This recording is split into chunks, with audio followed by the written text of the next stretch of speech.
Good day, fellow deal makers. Welcome to the Deal Scout. On today's episode, I get to have a conversation with one of my friends who is an investor in the cannabis industry, but he has a really cool background that he brings into the investment world, and I wanted to share it with you guys. So, Scott, welcome to the Deal Scout. Thanks, Josh. It's great to be here. Appreciate it. Absolutely. All right. So first, where are you located? Where would you consider home? Philadelphia, PA. Born and raised. Still live near my hometown. Awesome. Awesome. All right. So let's just say I come visit you in Philadelphia and we're going out to a coffee shop and someone comes up and they go, "Oh, hey Scott, who are you and what do you do?" How do you typically answer? Good question. So, my main focus these days is an investor and advisor in the cannabis space. I'm heavily involved in a lot of different types of companies, both through the venture fund, two venture funds that I've been a part of, and also now through the Panther Group, which is a consulting and advisory firm that's helping companies grow in the space. Copy that. All right. So what we're going to do is we're going to work your way backwards. Were you always in the investment space? Like, did you grow up doing that? Like, were your parents in it, or did you find yourself evolving into the venture space? Definitely evolved into it. I was involved in a startup company in 2008. We raised money and ran the company for 10 years and had a very successful exit. And then I started to invest my own capital into the cannabis space in about 2017. And, part of the reason I wanted to do it is that I wanted to learn how to become a VC, actually. And I figured, cannabis space was emerging. There was a lot of opportunity. I had a little bit of experience with it, but I wanted to really dig in and learn how it worked. Got it. So in 2008, now anybody, taking a look back at history, 2008 was a really rough time in the economy, but yet you guys raised money, did a startup, and then had a successful exit. Like, walk us through what that looked like because there were a lot of challenges in that time. Yeah, certainly a lot of challenges. And, the company that we founded was called Audience Partners, and we did political data-driven marketing online. And so we got involved early on in digital ads for political campaigns. And, yes, it wasn't a great time for the economy and the recession and all that, but it was a good time for political advertising, actually. Yeah. One of the, maybe recession proof, one of the few things. And so we kind of made a bet that it would continue to grow. And, we were fortunately right about that. Yeah. So you started, in the investment world, kind of on the receiving end of us. You were a startup and you were asking VCs for money and you were asking people for money. Yes. Now people are asking you for money. Let's go though. What did you learn as you were building up, audience partners when it came to pitching and asking for capital? Yeah. Well, first of all, a lot of gratitude for the people that put money in. That's one thing, like they bet, it was three of us that started the company and they made a bet on us. We had a great idea and, people put faith in us. So the number one thing, I learned back then was, to first have a good plan, be, really smart and good people and surround yourself with good people and, bring in investors that could be strategic and help you as you grew. So that was one thing we did very well early on was bring on people that, really knew what they were doing in the particular field we were in, but also were supportive in a lot of other ways as we went on. They were just good guys. They got along really well with us and they believed in our vision. Yeah. And and from that you learned what a strategic investor was and you said that that was important to you. Kind of give the idea of maybe what a non-strategic investor or in the world of VC there's smart money and then there's sometimes dumb money. What kind of explain what you were looking for an investor? Yeah. So on the one hand, there's friends and family, there's rich uncles and grandparents and things like that. And that money is fine. And, it's very nice when you're able to get it. But on, the strategic investor, like to give you one example, like one of the guys that invested in our political business was a very high up political operative who had a humongous database. They basically accepted donations for political campaigns. They had a software actually that managed political donations. So he had a Rolodex that was unmatched. And so when he became an investor and he started opening tons of doors for us early on. We also were heavily involved in ad tech, and we got an ad tech, veteran who knew a lot of people in the data world, and he was one of our investors. So those guys did a lot more than put money in. They really helped us, just open doors and make good connections. Yeah. So Rolodex expertise and strategic advice, like, hey, here's how to actually do what you all are looking to do. That's super awesome. How this is going to be helpful for a lot of us deal makers in the audience too.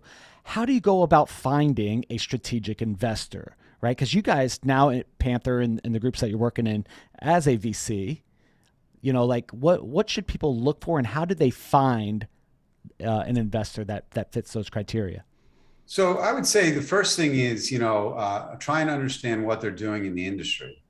Okay, so that's number one. Like knowing that they're in the industry, they have other investments that are strategic. So definitely, what have you done before in the space? Like what your reputation is. Like talk to other people.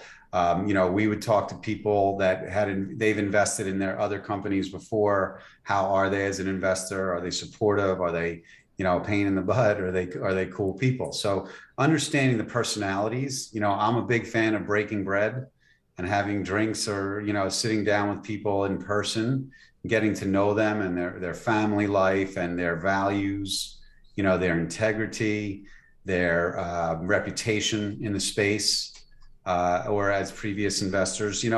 That's one thing. Also, like past success, like how successful have they been in previous investments in their life, and that's another good sign.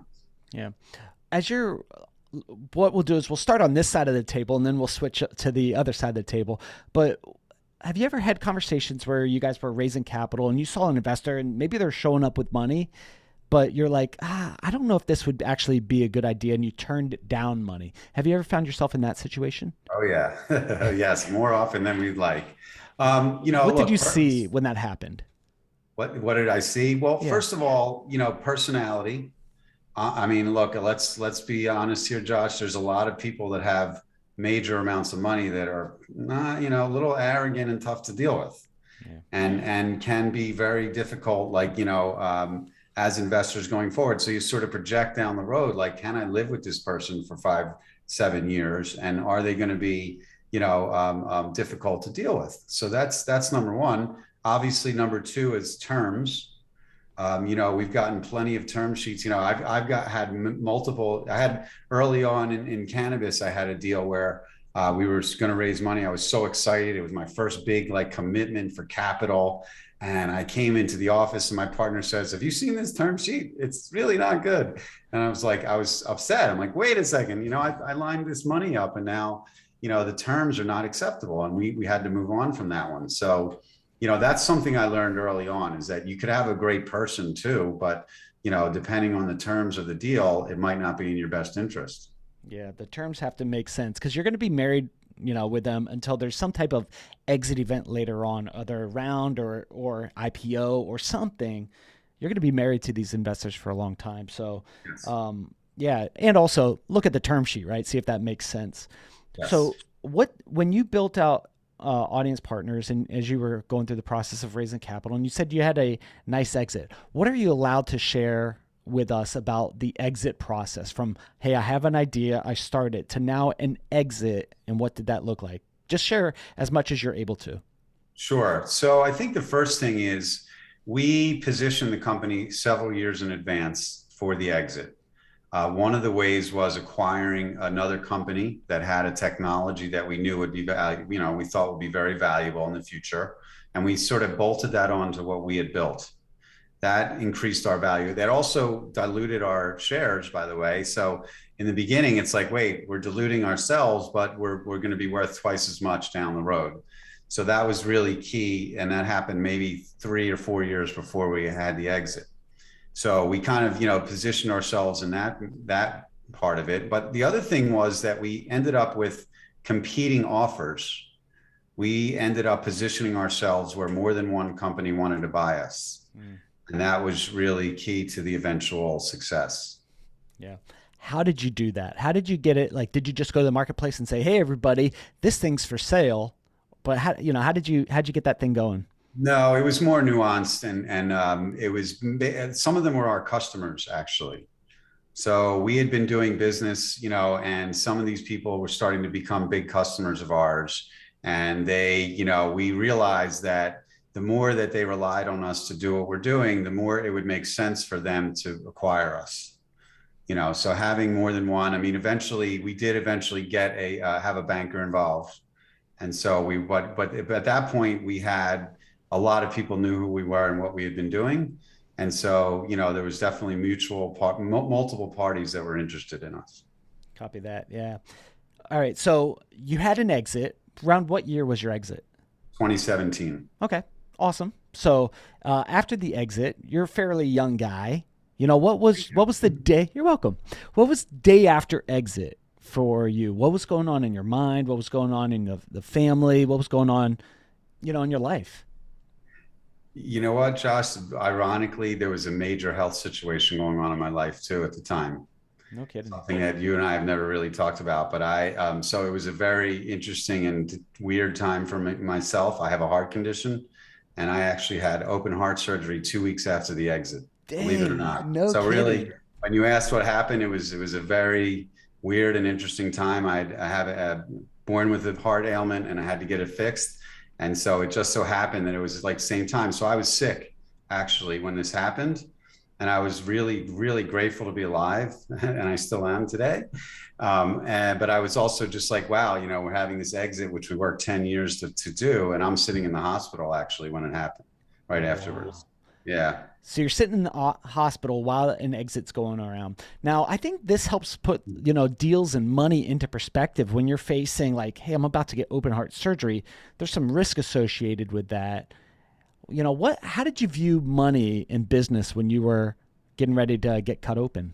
It's an excellent question, man. It really is. It was. I won't say it didn't mean anything. Of course, the money meant a lot, but nothing meant more than surviving, a difficult operation. So it really put a lot in perspective, for me and my family. And it was a major life lesson. I don't know why that happened at around the same time, but there was some major lesson involved with that. It doesn't matter how much money you have if your heart's not beating right.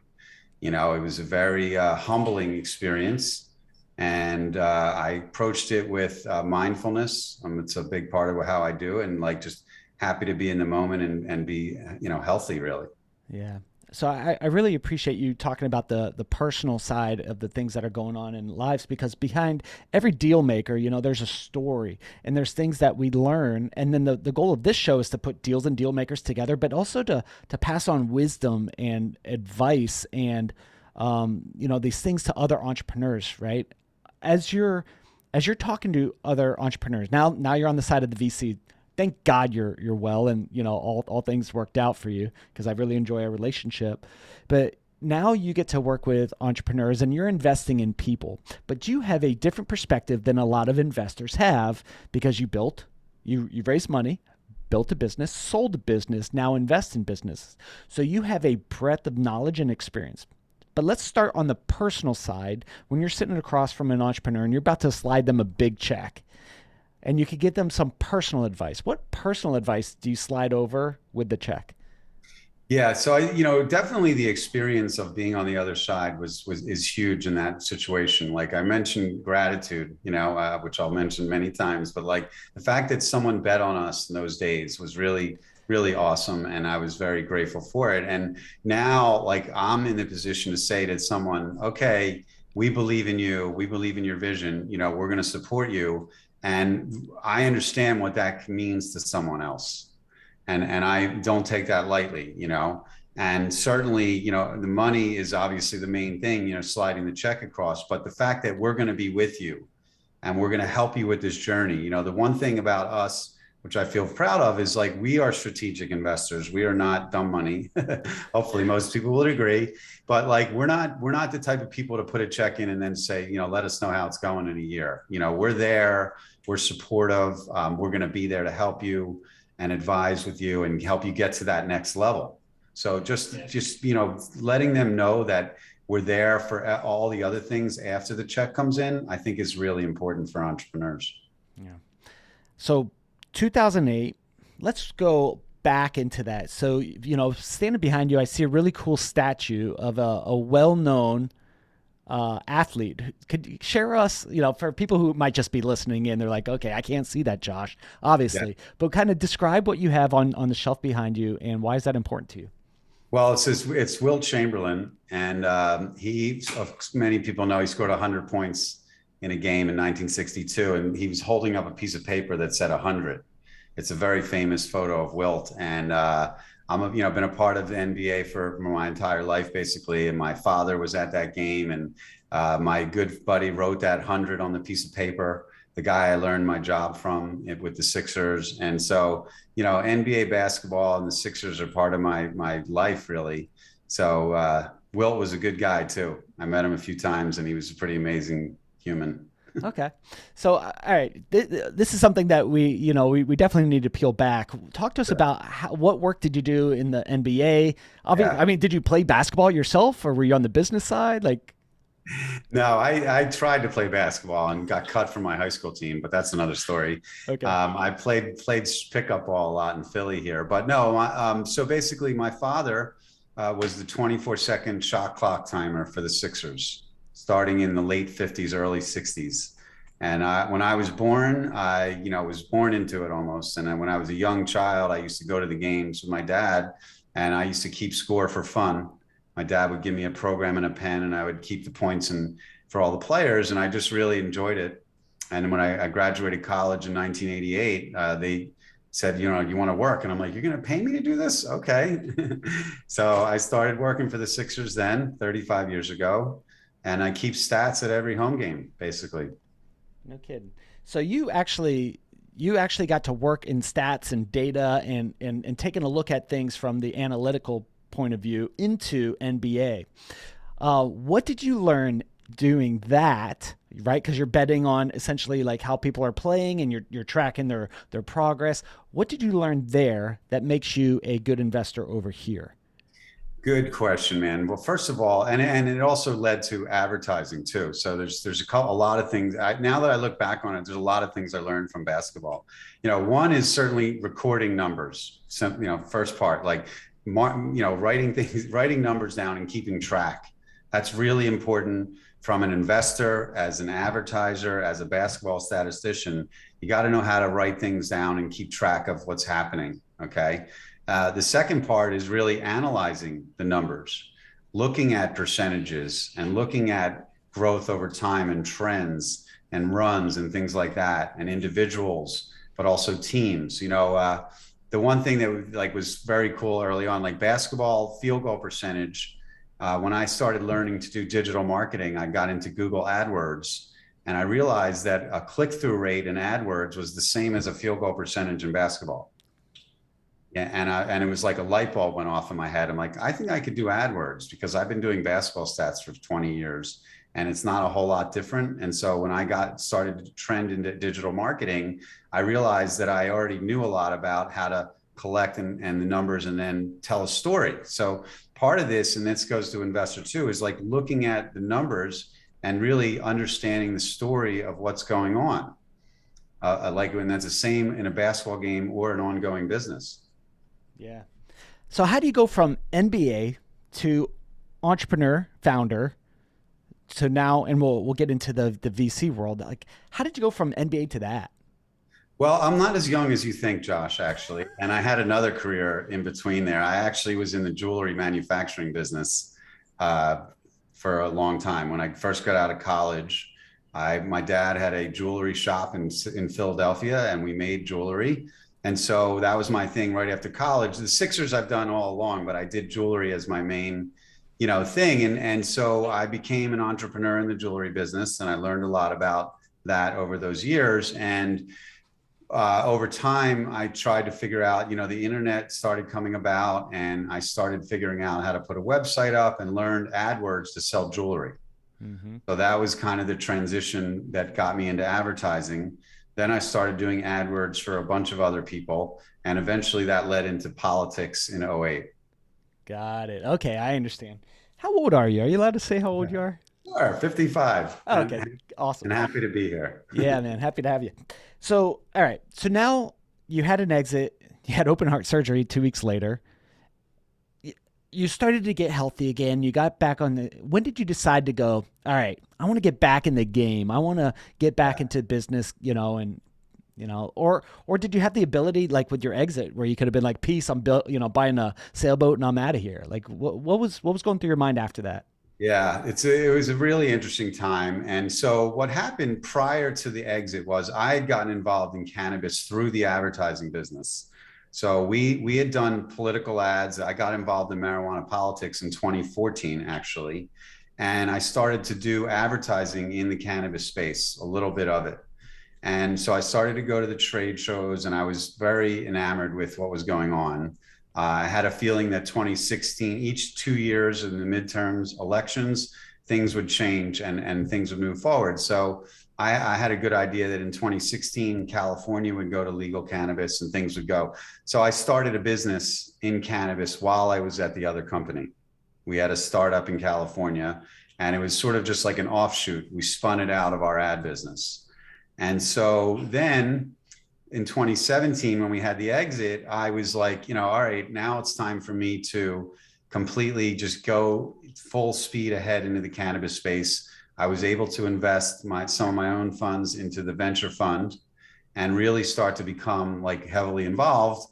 And, honestly, after 10 years in politics, I was ready to move on. You're done, huh? I kind of was. I was like, you know what? Cannabis looks better than politics right now.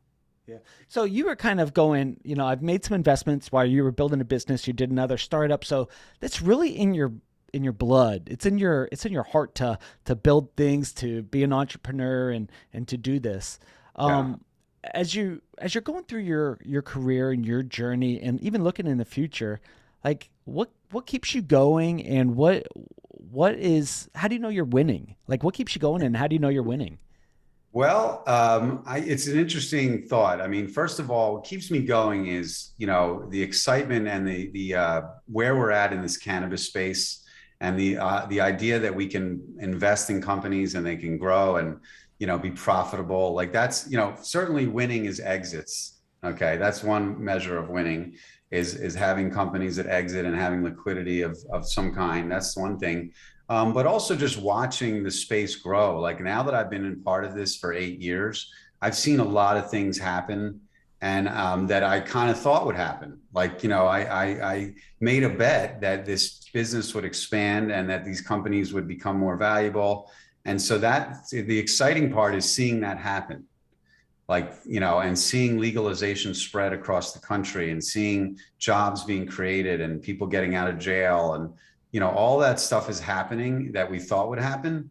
And so that's really exciting to me. Yeah. All right. So now we're on the VC side. So you were running a company, sold it, raised some money, building another company that got you in the cannabis industry, made some investments as an LP, right? Yeah. Into a fund. What was the experience of what did that feel like? Because you were building and doing your own stuff, but now you had an opportunity to be an investor, taking some of your own money, hard-earned money, and going as an LP. What was going through your brain? What fears did you have? Because it's a different mindset, entrepreneur and investor. What was going on in your world? Well, the one main thing was learning. I love learning and educating and learning about different businesses and like what they're doing. So like I looked at every pitch deck. I still look at tons of pitch decks because I really want to understand every angle. I mean, we've invested as a group in like 20 different sectors of the cannabis space. So like just understanding all the different angles in and where there might be success, definitely looking at each team and who's running these companies to decide whether they're worth betting on. Bet on the jockey, not the horse. It's not always the case, but it's definitely something that I learned early on. Pick the right people to bet on. And, like some of the fears that went into it were, I didn't know enough about some of those companies, like looking back on some of these things, I probably would have been maybe more careful in the beginning. I was excited to get into the space in the very beginning. And like, so I think some of that's things I've learned over time, but generally just trying to just understand the bigger picture of what's happening in the world and how each company would fit in. All right. So now going from LP, now you're GP, right? Now you're in the fund, helping with the companies, making direct investments.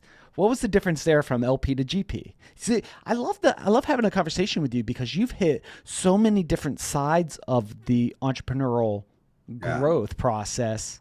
Like, what is the difference there that you're experiencing from LP to GP? Yeah, well, firstly, certainly the responsibility goes way up. We're taking people's money.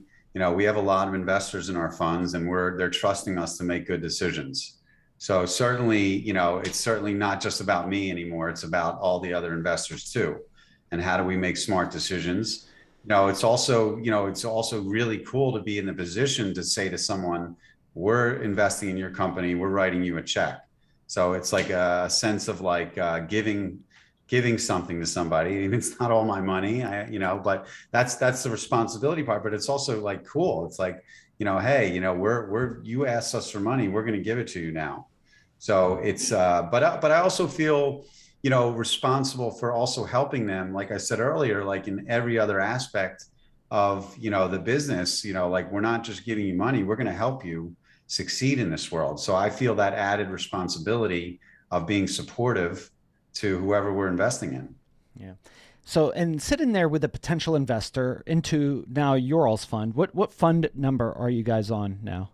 So for the team, this is our third fund. I've been involved in the last two. Okay. This is the Panther Micro Fund, and the last one was the Panther Opportunity Fund. One of my partners started an early stage fund in 2014. So as a group, this will be our third fund, but I've been in the last two. Got it. So now, being a part of this fund, you get to sit with other potential investors and you're having a conversation and you could go, listen, I've been entrepreneur, built it, raised capital, sold it. I've been an investor into a fund and now I help run a fund. What questions does an LP, potential investor, limited partner, have for you that they typically ask? What questions do you see come up? The biggest question, and it's a very good question, is how did your other fund perform? Mm-hmm. Right. So I think that's a really crucial thing when you're raising successive funds is like, what kind of returns did you get on your other fund, and how are the companies doing? And, like what companies did you invest in? So the one thing that we talk about a lot is we put out there like all the companies we've invested in. And so people that do their homework on Panther understand that we've been, heavily involved in the space for a long time. We have a lot of good companies, but it's also still early in this particular space. So it's not like ad tech, where we could point back to, billion-dollar exits and say, give us more money. We're not at that stage yet. So I would say that's the number one question. Yeah. So from your investment career as an LP, what are some of the successes that you guys have had? What can you share in terms of maybe number of portfolio companies or businesses or opportunities that you've invested in? What kind of returns have you hit in the past? Like what are you able to share here? I can share a little. We've had a couple of exits from the second fund. One company went public. One company was acquired. There's about three companies that have a very big valuation compared to where we invested. So that's not public, but it's on paper. Looks really good. So we feel really feel confident that they will have a good exit at some point. The one company that I started in California had an exit in about 17 or 18, I think. So that was good. And other than that, we're still just chugging along with a lot of them. Super cool. Yeah. So as you're doing this, you've hit many different sides of entrepreneurship. What has been like one of your favorite spaces or favorite places in a business or a part of the journey? What has been one of your favorite memories? Just the journey itself, like the investments. Yeah. I think that getting to know the people involved and becoming friends with them and watching them really grow their companies, that's really fun. Certainly the one exit where there was an acquisition was really cool. Getting that news, was awesome. And just like, just seeing the evolution of what's happening with these people over time is really exciting. Yeah. So now let's go back to GP. I'm pitching a deal to you guys. What are some of your deal criteria that you guys look for before you write a check? Certainly traction, is really important. We don't really love pre-revenue deals as much. So we like to see some proof of concept, some customer acquisition. You have a lot of customers, they're continuing to pay you, your sales are increasing, your profitability or your burn is getting smaller, profitability is getting larger, you're executing on your vision. So I think, I believe time is the great equalizer, Josh. So it's like you say you're going to do X amount. Okay.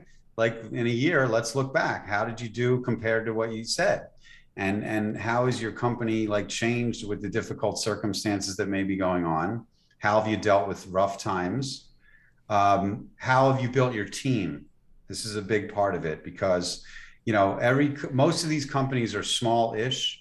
So we look for expansion. Like we put capital in, then there's a new CFO, and then there's new salespeople and new territories and things like that. So looking at those metrics are really important over time. Yeah. Awesome. Yeah.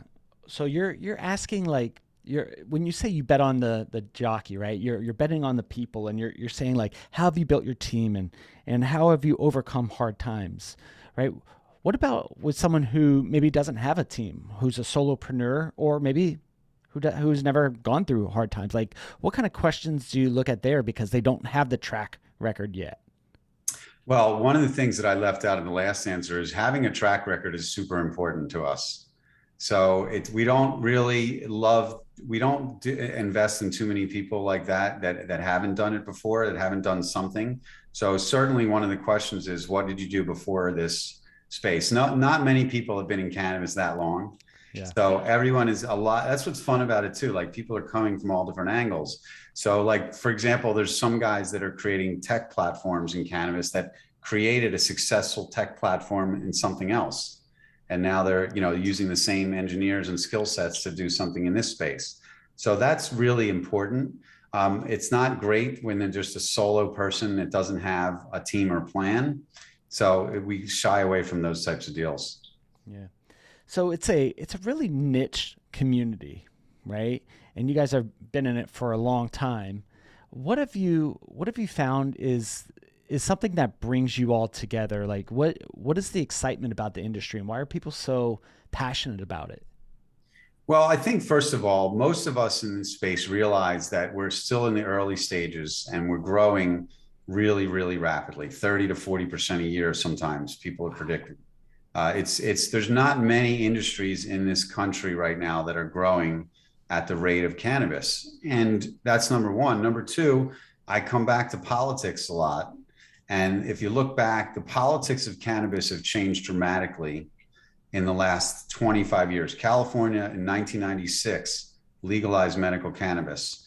And then a lot of nothing happened for a while. But if you look at the last, say, 7 to 8 years since I've been involved, there's now 38 different states that have medical programs. There's 19 that have adult use. There's a humongous part of the population now that has access to either medical or adult. So we see that and we say, you know what, this space is growing rapidly and has a lot more room to grow. And most of us have this vision where eventually it'll be legal everywhere, federally legal, and there'll be a lot more money involved. Yeah. What do your kids think you do on a day-to-day basis? Oh, they know everything I do, for sure. Awesome. They do. Yeah, no, it's like, and part of it is I did get involved through politics, and I told them early on, like I'm interested in cannabis politics, and things are changing, and the mentality of younger folks. My kids are in their 20s.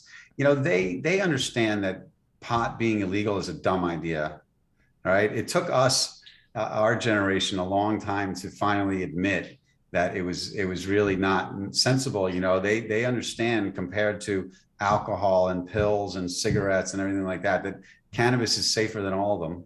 Cannabis is a medicine for many people. And so it doesn't make sense. It's like the analogy I had is when you first learned in school that alcohol was illegal until 1930 something in this country, and prohibition and all that. I'm like, boy, that was stupid. Like everybody drinks. There's beer commercials everywhere. Like that was a dumb thing that we fixed in the 30s. Yeah. We're sitting in 2022 and we're still talking about legalizing cannabis. So I think that the kids sort of understand that it's not a big deal. And they also understand that the way I got into it, I'm not, you know what I mean? I'm not illegally growing weed in my basement. I'm investing in companies. I'm an entrepreneur, and I'm into the political thing. So that was the explanation. That's awesome, man. So as you guys are building out, you say fund number 3 or 4. It's three. Okay, so you guys are building out, fund number 3, and we'll give you a chance to, give a shout out at the end if people want to connect with you, talk business, talk cannabis, talk politics, talk potential investments, right? So we'll give you a chance. But when it comes to what you guys are building with fund number 3, what's something that you guys are really focused on now, and the opportunity that you think a lot of people are missing, and you're like, I wish people would pay attention to this here. Well, one thing about our funds is that we have a lot of diversity in terms of the types of deals that we're involved in.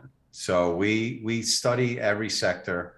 We invest in technology and lab testing and packaging, and also growers and retailers and brands. So I think that looking at the big picture of the different angles is really important, but also potential exits opportunities. The third fund is actually focused more on later stage companies that have a couple of million at least in revenue, that we feel are closer to an acquisition than, the early funds were super early startups, but now we're focused on things that we think in the next couple of years will have a good event. Got it. So Let me add one other thing, Josh. Sorry. Yeah, go for it. The other thing is geography is really important too. As the country starts to legalize state by state, understanding where different markets that are going to be interesting is something that people miss. A lot of people focus on California, rightfully so. There's over 30 million people there, but there's a lot of business being done in Missouri. We have a deal there, Arkansas, Michigan, Illinois, and then soon, very soon, we have New York, New Jersey, Connecticut. So there's a ton of opportunity out here, and it's super early. It's like the first or second inning on the East Coast. So I think that's something we're trying to focus investors on. Got it. So as you're doing this, building this out, you guys have also, and we're working with you guys on this, you guys are building a podcast show yourself. Kind of cast some vision on, why you're doing that, and what are your, where would you like to see your own podcast show go?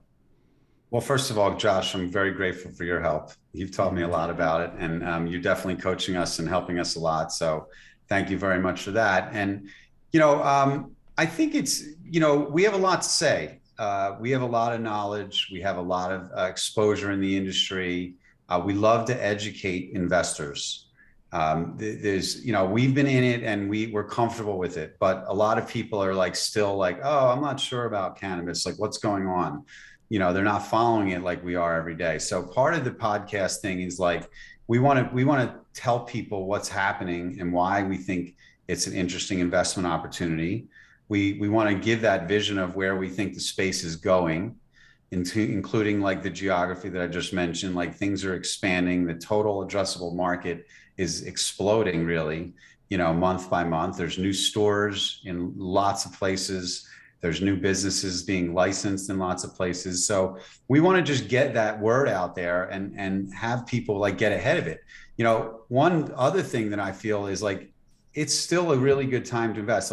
Imagine if you invested in ad tech 15 years ago, in the early days of Facebook and Twitter and Google, right? So I believe that that's the message we want to put out there with the podcast. And then finally, we have a lot of interesting people that we've in our world that I think would be really interesting for other audiences to listen to. Yeah, super cool.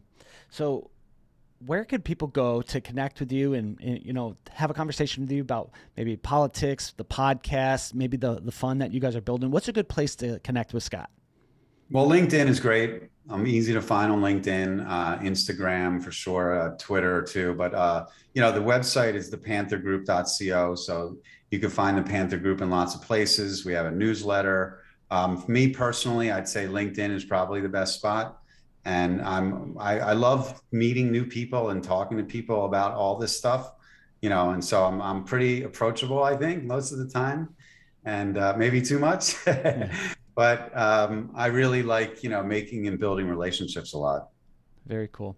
So we'll put your contact information in the show notes, your LinkedIn and in the panthergroup.co. We'll put that in the show notes. So as people are running around or driving or something, they could always go back and then connect with you directly. Yeah.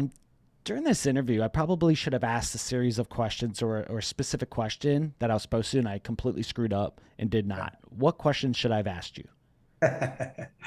Oh man, you're so good at asking questions. I don't know. You know, I guess, I don't know. Maybe like what sectors we find are most interesting now. Yeah, That's one, please. that's one thing, like we love the ancillary side of the business. We actually really like companies that can move in and into other sectors other than cannabis.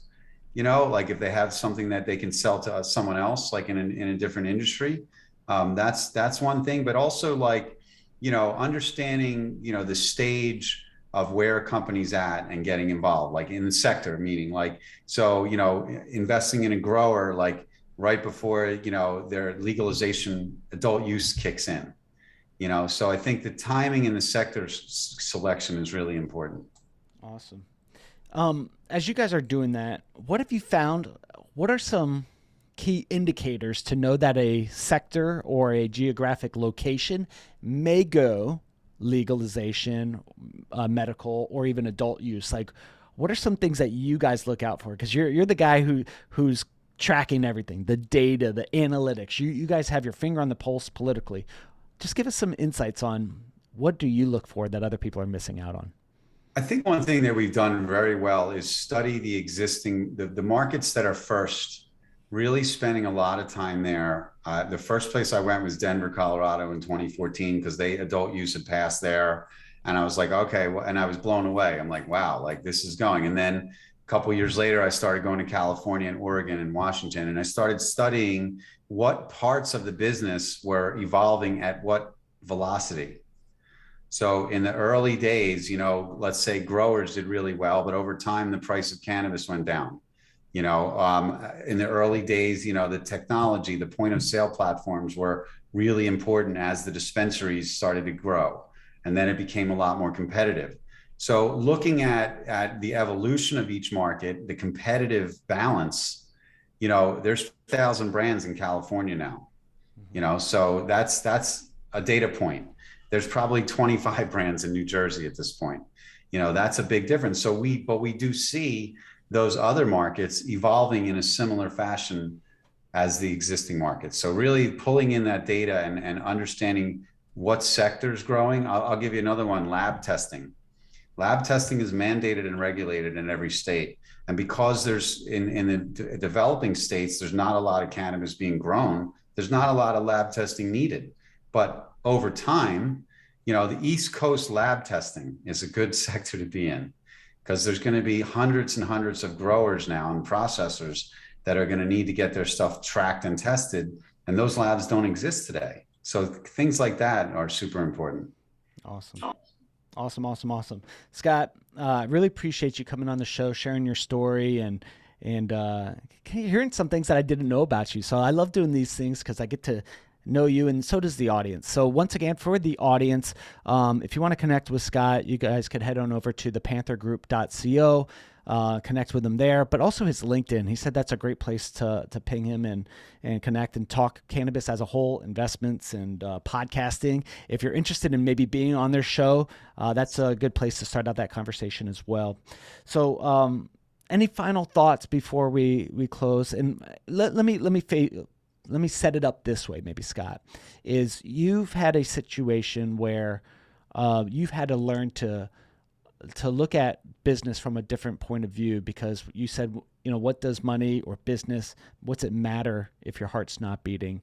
And I think that there's something there that I want to maybe present to the audience too. And, sometimes I run an audible, it pops in my head and I need to ask it. If you could pass on a piece of wisdom that you captured from that moment in the hospital bed to us investors and entrepreneurs and people who are hard drivers, like what is that one last final thought?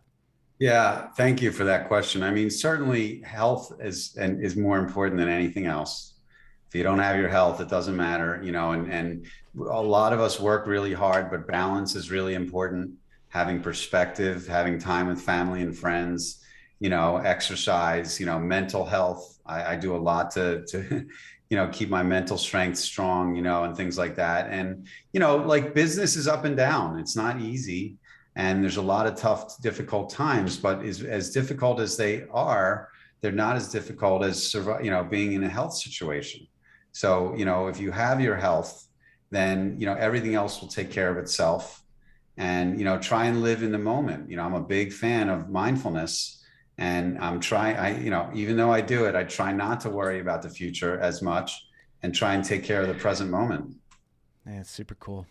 I appreciate you sharing that. Fellow deal makers in the audience, as always, reach out to our guests and say thanks for being on the show. Their contact information will be in the show notes, so connect with them and find a way to do a deal with them. That's the purpose and mission of the show, is to connect deals and deal makers together. Now, if you're working on a deal out there and you'd like to come talk about it here on the Deal Scout, head on over to thedealscout.com, fill out a quick form, and maybe we'll get you on the show next. Till then, talk to you all on the next episode. See you, everybody.